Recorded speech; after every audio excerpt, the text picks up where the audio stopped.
வணக்கம். இது இந்தியாவின் நம்பர் 1 டீலர் வசந்த் அண்ட் கோ வழங்கும் கிச்சன் கில்லாடிகள். அண்ட் இன்னைக்கு பார்த்தீங்க அப்படின்னா இந்த வாரம் நான் சொன்ன மாதிரி 2 வெஜ் அண்ட் 2 நான்வெஜ் ரெசிபி நமக்கு கிடச்சிருக்கு. ஸோ பேலன்ஸ் ஆகிருக்கு நான்வெஜ் லவர்ஸ்க்கு அண்ட் வெஜ் லவர்ஸ்க்கு அப்படிங்கிறதுல ரொம்ப சந்தோஷம். ஸோ இந்த வாரம் பார்த்தீங்கன்னா குக் பண்ணது எல்லாமே கொஞ்சம் பெரிய ரெசிபி அண்ட் நமக்கு தெரிஞ்ச ரெசிபின்னு சொல்லலாம். தெரியாத ரெசிபி அப்படிங்கிறது இந்த வாரம் இல்லை. ஸோ அதனால் உங்களுக்கு புதுசாக கற்றுக்க எதுவும் இல்லைன்னாலும் இவங்க பண்ணுறதுல அந்த ரெசிபியை இன்னும் பர்ஃபெக்டாக எப்படி பண்ணுறது அப்படிங்கிறதுக்கான எபிசோடாக தான் இந்த வாரம் இருந்துச்சு. ஸோ இவங்களுக்கு யாராருக்கு என்னென்ன கிஃப்ட் போக போகுது அண்ட் என்னென்ன ஃபீட்பேக்ஸ் தர போகிறாங்க அண்ட் இதெல்லாம் நம்ம தெரிஞ்சுக்கணுன்னா இந்த எபிசோடு எதுக்காகன்னு உங்களுக்கு தெரியும். நம்ம ஷெஃப் பிரவீன் அவர்களை இன்வைட் பண்ணணும். வணக்கம் சார்.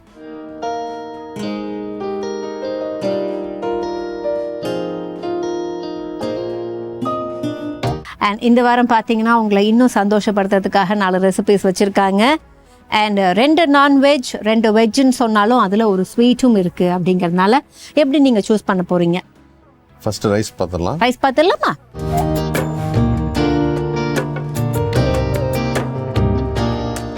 பச்சரிசியும் இந்த துவரம்பருப்பும் வாஷ் பண்ணி அதில் வேக விடணும். நம்ம எடுத்துக்கிட்ட ரைஸ், அதுக்கு தேவையான துவரம் பருப்பு, அதுக்கப்புறம் அதுக்கு தேவையான தண்ணி அவங்க நான் குக் பண்ணும்போதே அளவை சொல்லிட்டாங்க. ஸோ அதுக்கப்புறம் கொஞ்சம் லைட்டாக மஞ்சள் தூளை ஆட் பண்ணிவிட்டு நம்ம குக்கரில் 4 விசில் விடணும். அந்த கேப்பில் என்ன பண்ணுறோம் அப்படின்னா நமக்கு கீ லைட்டாக போட்டு கொஞ்சம் துவரம் பருப்பு, முழு தனியா, அதுக்கப்புறம் கடலை பருப்பு அண்ட் அதில் தாளிச்சி கொட்டணும். தாளிச்சி கொட்டுறதுக்கு கடுகு அண்ட் உளுத்தம் பருப்பு, கடலை பருப்பு. அது வெடிச்சதுக்கப்புறம் தேவையான அளவுக்கு வரமிளகாய், ஜீரகம், மிளகு, வெந்தயம், 1 லவங்கம், 1 ஏலக்காய் இதெல்லாம் போட்டு நல்லா ஃபைனலாக கொஞ்சம் கீ போட்டு ரோஸ்ட் பண்ணதுக்கப்புறம் ஆறுனதுக்கப்புறம் கொஞ்சம் பெருங்காயம் போட்டு ஃபைனாக பிளெண்ட் பண்ணிக்கணும். பிளெண்ட் பண்ணதுக்கப்புறம் நமக்கு காய்கறியை வறுக்கிற பாட்டு இருந்துச்சு. ஸோ என்ன பண்ணோம் அப்படின்னா ஒரு கடாயில் தேவையான அளவுக்கு எண்ணெய், தேவையான அளவுக்கு கொஞ்சம் நெய் விட்டு அது நல்லா சூடானதுக்கப்புறம் மறுபடியும் நம்ம கடுகு போட்டு தாளிக்கணும். கடுகு போட்டு தாளிச்சதுக்கப்புறம் அதில் தேவையான அளவுக்கு வெங்காயத்தை நல்லா ஃப்ரை பண்ணுறோம். வெங்காயத்தை தொடர்ந்து தக்காளியை நல்லா ஃப்ரை பண்ணுறோம். தக்காளி வெங்காயம் நல்லா ஃப்ரை ஆனதுக்கப்புறம் உப்பு கொஞ்சம் தக்காளி வதங்கிறதுக்காக சேர்த்துட்டு மற்றபடி நம்ம எடுத்து வச்சிருந்த எல்லா வெஜிடபிள்ஸையும் அதில் போடுறோம். கொஞ்சம் மஞ்சள் தூள், கொஞ்சம் மிளகாய் தூளையும் ஆட் பண்ணி உப்பை சரி பார்த்துட்டு அதுக்கப்புறம் அதுக்கான தண்ணியை ஆட் பண்ணி நல்லா வதங்குற வரைக்கும் கொதிக்க விடணும். கொதிக்க விட்டதுக்கப்புறம் அந்த கேப்பில் கொஞ்சம் தேவையான அளவுக்கு புளியை நம்ம கரைச்சி வச்சுருந்தோம். புளியை கரைச்சி ஊற்றிட்டு அதை கொஞ்சம் அந்த புளி பச்சை வாசனை போகிற அளவுக்கு கொதிக்க விட்டுட்டு ஆஃப் பண்ணிடணும். ஆஃப் பண்ணதுக்கப்புறம் நம்ம இங்கே ரெடி பண்ணி வச்சுருந்தோம்ல ரைஸ் ரெடியாக இருக்கும். அந்த ரைஸில் இந்த காய்கறியை போட்டுட்டு நல்லா மிக்ஸ் பண்ணிவிட்டு அதுக்கப்புறம் ரோஸ்ட் பண்ணி வச்சுருந்த அந்த பவுடர் இருக்கும், அந்த பவுடரையும் ஆட் பண்ணிவிட்டு அதுக்கப்புறம் ஃபைனலாக மறுபடியும் தாளிச்சு கொட்டுறதுக்கு என்ன பண்ணோம் அப்படின்னா ஒரு பேன்லேயோ கடாயிலையோ தேவையான அளவுக்கு எண்ணெய், தேவையான அளவுக்கு நெய் ரெண்டுத்தையுமே ஆட் பண்ணி அது நல்லா மெல்ட் ஆனதுக்கப்புறம் மறுபடியும் கடுகு உளுத்தம் பருப்பு தாளிச்சுட்டு அதில் நம்ம கொஞ்சம் கருவேப்பிலை போட்டு கருவேப்பிலை வெடிச்சதுக்கப்புறம் நம்ம தேவையான அளவுக்கு வெங்காயம், சின்ன வெங்காயம் வச்சுருந்தோம், சின்ன வெங்காயத்தை போட்டுட்டு அது கூடவே கேஷ்யூஸையும் போட்டுட்டு நல்லா குக் ஆனதுக்கப்புறம் அதை கொஞ்சம் பெருங்காயம் அதுலேயும் சேர்த்துட்டு அதை அப்படியே ரைஸில் சேர்த்துட்டு மிக்ஸ் பண்ணி வச்சுட்டிங்க அப்படின்னா இதுதான் பிசிபெல்லாபாத். பிசிபெல்லாபாத் என்ன ஸ்பெஷல்னா அதில் நம்ம வறுத்து பொடிச்சு சேர்க்குற பவுட்ரு. நம்ம இங்கே சென்னையில் நம்ம தமிழ்நாட்டு ஸ்டைல் சாம்பார் சாதம்னு செய்வோம். பிசிபெல்லாபாத்னா உங்களுக்கு அந்த பவுட்ரு என்ன வித்தியாசம் சாம்பார் சாதத்துக்கும் பிசிபெல்லாபாத்துக்கும்? சாம்பார் சாதத்துக்கு காய்கறிகள், பருப்பு, அரிசி அதெல்லாம் இருக்கும். பட் இந்த பவுடர் அரைச்சி போட மாட்டாங்க. என்ன பவுடர்? நம்ம ஸ்பைசஸ் எல்லாமே தனியா, மிளகு, ஜீரகம், கொஞ்சம் துவரம்பருப்பு, கொஞ்சம் கடலைப்பருப்பு, பெருங்காயம், கொஞ்சம் மிளகு, ஜீரகம், அப்புறம் ஒரே ஒரு ஏலக்காய், ஒரே ஒரு கிராம்பு அது வைக்கணும் அதில். ஸோ அதெல்லாம் ட்ரை ரோஸ்ட் பண்ணி கொஞ்சம் நான் நெய் விட்டு ரோஸ்ட் பண்ணிக்கிறது கொஞ்சம் ஃப்ளேவருக்காக. அப்புறம் தேங்காய் கொஞ்சோண்டு அதெல்லாம் வறுத்து அதுக்கப்புறம் ட்ரை பவுடராக பண்ணி நம்ம சவுத் இண்டியன்லனா நம்ம தமிழ்நாட்டு ஸ்டைல்லனா உங்களுக்கு வெறும் சாம்பார் சாதமாக இருக்குது, இந்த பவுட்ரு இருக்காது. காய்கறிகள் எல்லாத்தையும் போட்டு மொத்தமாக வேக வச்சுருவாங்க. பட் நான் இதை பருப்பும் அரிசியும் ஃபஸ்ட்டு குக்கரில் தனியாக வேக வச்சு 1க்கு 3 டைமோ இல்லை 4 டைமோ 1:4 ஒன்று இல்லை 1:3.5 கூட வச்சுக்கிறது. தண்ணி நிறைய விட்டு அது வேக வச்சுக்கிறது. அப்புறம் தனியாக காய்கறிகளை வேக வச்சு வேக வச்சு அதுக்கப்புறம் இந்த பவுடரை அதில் போட்டு மிக்ஸ் பண்ணி சாதத்தில் அந்த வேக வச்ச காய்கறிகள் அந்த குழம்பெல்லாம் அதில் போட்டு மிக்ஸ் பண்ணி அந்த பவுடரை அதில் கொட்டி மிக்ஸ் பண்ணி திரும்பவும் கடைசியில் தாளிக்கிறது. கடுகு, ஜீரகம், காஞ்ச மிளகாய், கருவேப்பிலை, முந்திரி, சின்ன வெங்காயம், அதெல்லாம் அதில் சாப்பிடும்போது அது நடுவில் அந்த கேஷ்யூவோட கிரன்ச்சினஸ்ஸு, அந்த சின்ன வெங்காயத்தோட இதுக்கெல்லாம் நல்லாயிருக்கும். ஓகே.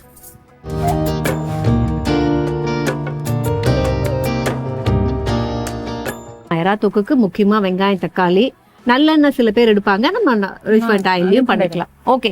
ஸோ 1 பாயிண்ட் சமையல் தான் இது. ஒரு கடாய் எடுக்கிறோம், முடிக்கிறோம், அதானே? கடாய் வச்சிடலாமா?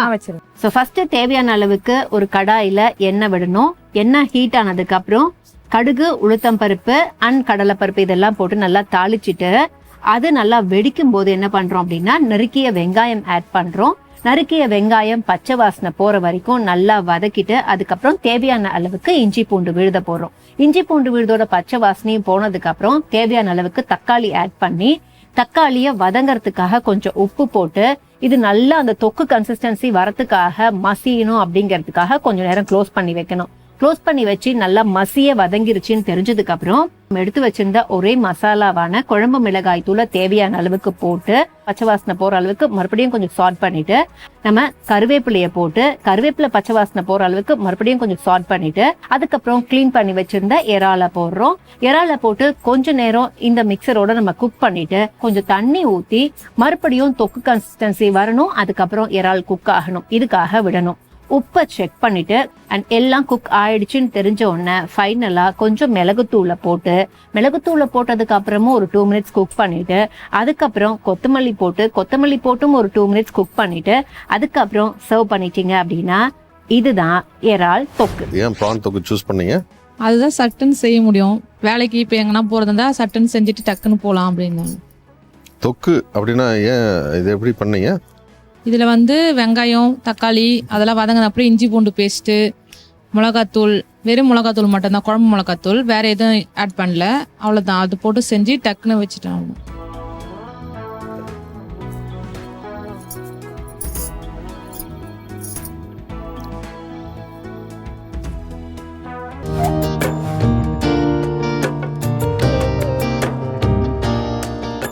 ஸோ எப்போவுமே மீன் குழம்புல நான் இங்கே பார்த்துருக்கேன் 2 வகையாக சமைப்பாங்க. ஒன்று என்ன அப்படின்னா ஹீட்லேயே சமைப்பாங்க. இன்னொன்று வந்து மீன் குழம்பை எல்லாத்தையும் கடாயில் போட்டு சூடு பண்ணாமல் அதுக்கப்புறம் கொதிக்க வைக்கிறது. இப்போ நம்ம இன்னைக்கு என்ன பண்ண போகிறோம்?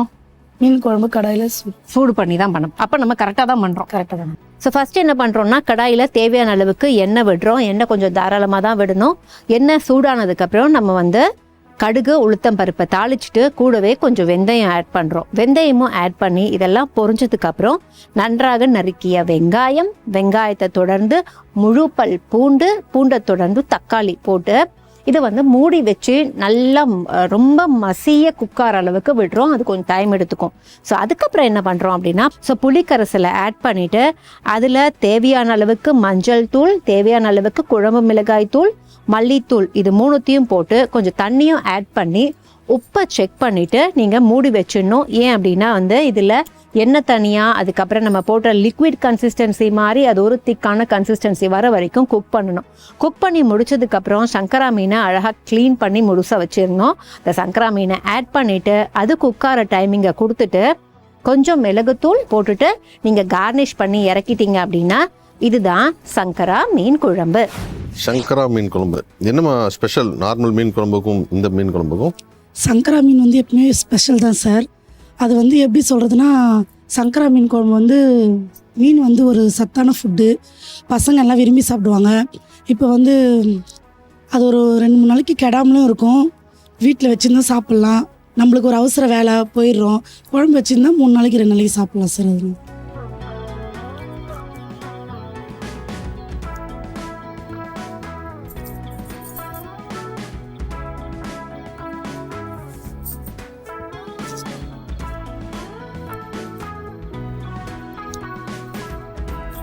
ஓகே.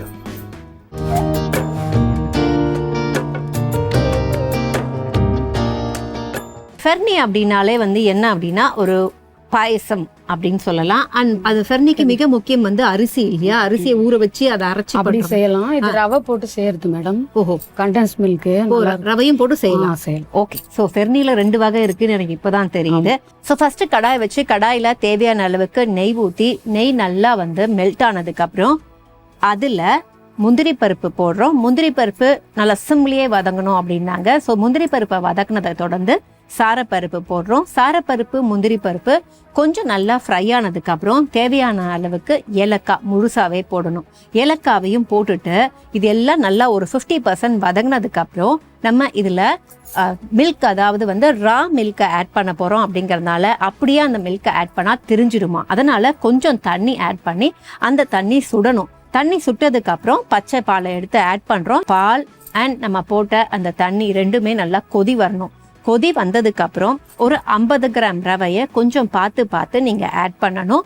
ஸோ ரவையை போட்டு நல்லா ரவை மட்டும் இல்லைங்க, ரவை, சாரப்பருப்பு அண்ட் கேஷ்யூஸ் இது எல்லாமே அந்த மில்க் அண்ட் வாட்டர்ல நல்லா வேகணுமா.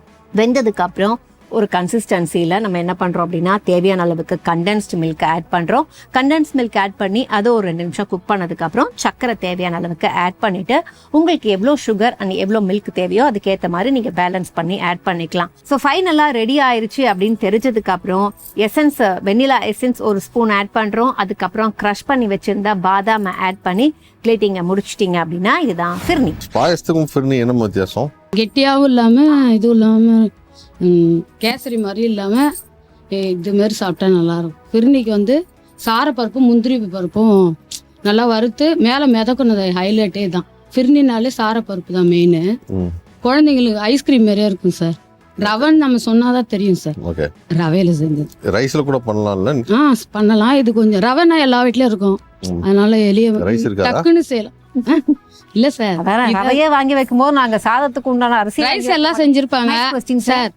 Beautiful sir. ரவை எல்லா வீட்லயும் இருக்குது சார். டக்குன்னு யாரா விருந்தாளிங்க வந்தாலும் 10 மினிட்ஸ்ல செஞ்சிடலாம் சார். வித்தியாசம். பருப்போட சாப்பிட்டா நல்லா இருக்கும் சார்.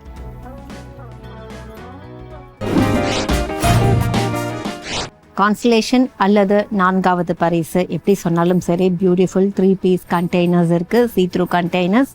ஸோ இது இந்த வாரம் யாருக்கு டிசைட் பண்ணிருக்கீங்க சார்?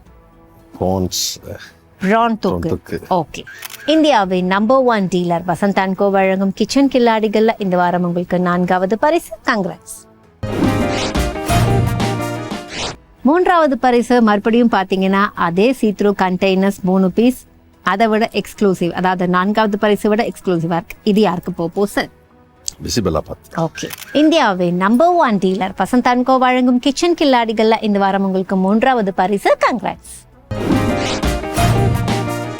2வது பரிசு பியூட்டிஃபுல் ஹாட் பேக் இருக்கு. ஸோ இது யாருக்கு டிசைட் பண்ணிருக்கீங்க சார்? ஓகே.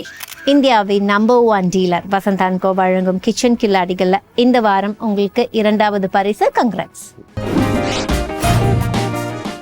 ஓகே. ஸோ முதல் பரிசு பார்த்தீங்கன்னா மிக்சர் கிரைண்டர். நமக்கு தான் இதோ எழுந்துடுறேன் சீக்கிரம் அனௌன்ஸ் பண்ணு அப்படிங்கிற மாதிரி உட்காந்துருக்காங்க.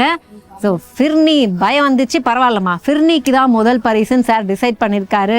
அண்ட் முதல்ல கொடுத்துடலாமா சார்? இந்தியாவின் நம்பர் 1 டீலர் வசந்த் அண்ட் கோ வழங்கும் கிச்சன் கில்லாடிகள்ல இந்த வாரம் உங்களுக்கு முதல் பரிசு மிக்சர் கிரைண்டர். கங்க்ராட்ஸ். ஸோ இப்போ நம்ம கிஃப்ட்ஸையும் கொடுத்தாச்சு சார், அதை டேஸ்ட் பண்ணியாச்சு. அண்ட் பேலன்ஸ் இருக்கிறது பார்த்தீங்கன்னா ஃபீட்பேக்ஸ் தான். ஸோ 4வது பரிசுலேருந்து போயிடலாமா சார்? ஓகே. ஸோ எறா தொக்கு, அதில் என்னென்னலாம் நம்ம இன்னும் சரி பண்ண வேண்டிய விஷயங்கள் இருக்கு? எறா தொக்கு அப்படின்னு சொன்னாலே நம்ம அந்த கிரேவி கன்சிஸ்டன்சி ட்ரையும் இல்லாமல் வறுவலும் இல்லாமல் கொஞ்சம் மீடியமாக இருக்கிறது தான் தொக்கு. அது தொக்கு பண்ணியிருக்காங்க, அது கொஞ்சம் ட்ரை ஆயிடுச்சு. அந்த மசாலா அதில் கொஞ்சம் ஃப்ளேவர் ஜாஸ்தி இருக்குது, நல்லா குக் பண்ணியிருக்கணும். அந்த மசாலா குக் பண்ணாதனால அதில் அந்த ரா ஃப்ளேவர் இருக்குது கொஞ்சம். அது இன்னும் கொஞ்சம் நல்லா எண்ணெயில் குக் பண்ணும்போது அந்த எண்ணெய் பிரிகிற வரையும் பொதுவாக குக் பண்ணணும். அப்படி குக் பண்ணும்போது அது நல்லாயிருக்கும். இது இன்னும் நல்லா அவங்க அதாவது எப்படின்னா மசாலா தொக்கு ரெடி பண்ணிவிட்டு கடைசியில் ப்ரான்ஸ் பண்ணணும். ஏன்னா ப்ரானும் ரொம்ப நேரம் குக் பண்ணக்கூடாது. ப்ரான் குக் பண்ணாலும் ப்ரான் ஹார்ட் ஆயிரும். ஸோ அதனால ஃபஸ்ட்டு தொக்கை நல்லா குக் பண்ணிவிட்டு அந்த மசாலா ஃப்ளேவர்லாம் போனதுக்கப்புறம் ப்ரான்ஸ் ஆட் பண்ணியிருந்தாங்கன்னா நல்லா இருந்திருக்கும். ஓகே. ஸோ அதில் அந்த மசாலா இருக்குது, ஓவராக இருக்குது, அதுவும் குக் ஆகலை. அதாம்மா, அதை அடுத்த வாட்டி நம்ம கிளியர் பண்ணிக்கிறோம். ஓகே. அடுத்து பிசிபெல்லாபாத், அதாவது பிசியா இருந்துச்சே சார், சூடா இருந்துச்சு, அதுல என்ன குறையா இருந்தது? பிசிபெல்லாபாத் அவங்க சொன்ன மாதிரி சாம்பார் சாதத்துக்கும் பிசிபெல்லாபாத்துக்கும் அவங்க சொன்னது இதுதான் டிஃப்ரென்ஸ். ஆனா அந்த பவுடரோட ஃபிளேவர் அதுல அந்த அளவுக்கு இல்லை. அவங்க சொன்னது கரெக்ட். அந்த மசாலா பவுடர் அதெல்லாம் ஆட் பண்ணணும். ஆக்சுவலாக நம்ம இதில் கரம் மசாலா ஆட் பண்ண மாட்டோம் சாம்பார் ரைஸில். இதில் அந்த பவுடர் பண்ணி போடுவோம். அதாவது இந்த அவங்க சொன்ன மாதிரி மிளகா, மல்லி, கொஞ்சம் ஏலக்காய், பட்டை, கிராம்பு இதெல்லாமே வந்து ஆமாம் இதெல்லாம் வந்து அரைச்சி மிக்ஸ் பண்ணுவோம். அந்த ஃப்ளேவர் இல்லை, அந்த ஃப்ளேவரில் கொஞ்சம் கலர் கொஞ்சம் வந்துருக்கலாம். இதெல்லாம் ஆட் பண்ணி நல்லா பண்ணியிருந்தாங்கன்னா நல்லா இருந்திருக்கும். அதாவது பிசிபெல்லா பொறுத்த வரைக்கும் சாம்பார் ரைஸ் மாதிரியே தான் இருக்கும், ஆனால் ஃப்ளேவரில் தான் வித்தியாசமாக இருக்கும், கலர் ஒன்லாம் தான் இருக்கும் அப்படிங்கிறாரு இல்லை சார்? ஓகே, ஸோ அதை நம்ம அடுத்த வாட்டி இன்னும் கொஞ்சம் பவுடரை தூக்கலாக போட்டுருவோம். ஓகே, ஸோ 3வது பரிசு சொல்லியாச்சு. 2வது பரிசு நம்ம சங்கரா மீன் குழம்பு. சங்கரா மீன் குழம்பு வைக்கும் போது அவங்க கரெக்டாக பண்ணியிருக்காங்க. அந்த மீன் குழம்புல என்னன்னா ஆயில் ரொம்ப ஜாஸ்தி ஆட் பண்ணியிருக்காங்க. சொன்னா கேட்டா தானே சார்? ஆயில் ரொம்ப ஜாஸ்தி ஆட் பண்ணியிருக்காங்க. அவங்க வதக்கும் போதே அந்த எண்ணெய் தனியாக நின்றுச்சு, அந்த தனியா நின்றுச்சு சார். அதுக்கப்புறம் என்ன தெரியுமா பண்ணாங்க, நான் இப்படி திரும்புற கேப்ல இன்னும் கொஞ்சம் எண்ணெய் அதில் போட்டாங்க. அதை நான் இப்படி திரும்பி வேற பார்த்தேன் அப்படிங்கிறதுனால அவ்வளோ ஆயில். ஆமா, எதுக்கு அவ்வளோ ஆயில்னா இன்னும் கொஞ்சம் நல்லா இருக்கணுங்கிறதுக்காக அவங்க பெட்டரா பண்ணணுன்றதுக்காக பண்ணியிருக்காங்க. கண்டிப்பா ஆயில் அதுக்காக ரொம்ப அளவுக்கு அதிகமாகவும் சேர்க்கக்கூடாது, அளவாக சேர்க்கணும் ஆயில் எப்பயுமே. ஏன்னா அது உடம்புக்கும் நல்லதில்லை. ஆயில் ரொம்ப ஃபேட் ஜாஸ்தி, கொலஸ்ட்ரால் ஜாஸ்தி ஆகும். அதனால ஆயில் கம்மி பண்ணியிருந்தாங்கன்னா இன்னும் நல்லா இருந்திருக்கும் அது. Okay, fine. அண்ட் முதல் பரிசு நீங்க தான் சார். இப்போ ஃபீட்பேக் சொல்லுவாரு, நீங்க ஜெயிச்சாச்சு. இனிமே நம்ம ஜெயிச்சவங்க என்னைக்கு பேசியிருக்காங்க அந்த பக்கமே வரமாட்டாங்க, அதனால சொல்றதை மட்டும் கேட்டுப்போம். ஓகேவா? ப்ளீஸ். ஃபிர்னி நல்லா பண்ணியிருக்காங்க. ஃபிர்னியில் அதுவும் மெயினாக அவங்க அந்த சாரப்பருப்பு, அந்த முந்திரி பருப்பு அதெல்லாம் நல்லா ரோஸ்ட் பண்ணி போட்டதில் அந்த அந்த டேஸ்ட் பண்ணும்போது அந்த பைட் வருது, ஒவ்வொரு பைட்டும் வரும்போது நல்லா இருக்கு. ப்ளஸ் அந்த கீ ஃப்ளேவர், நட்ஸு க்ரீமியாக இருக்குது, நல்லா டேஸ்ட்டாக இருக்குது. Okay, fine. So all good feedbacks. உங்களுக்கு இன்னும் பெட்டராக இல்லை, அது ஆல்ரெடி பெட்டராக இருக்குது அப்படின்ட்டாங்க. Okay, fine. ஸோ உங்களுக்கு ஃபீட்பேக்ஸும் வாங்கியாச்சு, கிஃப்ட்ஸும் கொடுத்தாச்சு. ஹாப்பியா? ஓகே, ஸோ இப்போ நம்மளும் ஹாப்பியாக கிளம்பிக்க போகிறோம் சார். எப்பவும் சொல்கிற மாதிரி எங்கள் எபிசோடில் பார்த்தீங்க அப்படின்னா குக் பண்ணுறவங்களும் ஹாப்பி, அண்ட் டேஸ்ட் பண்ணுற சாரும் ஹாப்பி, ஆங்கராக இருக்கிற நானும் ஹாப்பி. அதாவது ஏதாவது ஒரு இதை நம்ம சொல்லலாம், ஆனால் திருஷ்டி பட்டுரும், பரவாயில்ல. ஏதாவது ஒரு ஷோ வந்து எப்போவுமே எல்லாருமே சந்தோஷமாக இருக்கிற மாதிரி இருக்குமா அப்படின்னு கேட்டிங்கன்னா அது குக்கரி ஷோவாக தான் இருக்கும், அது எங்கள் கிச்சன் கில்லாடிகளாக தான் இருக்கும்.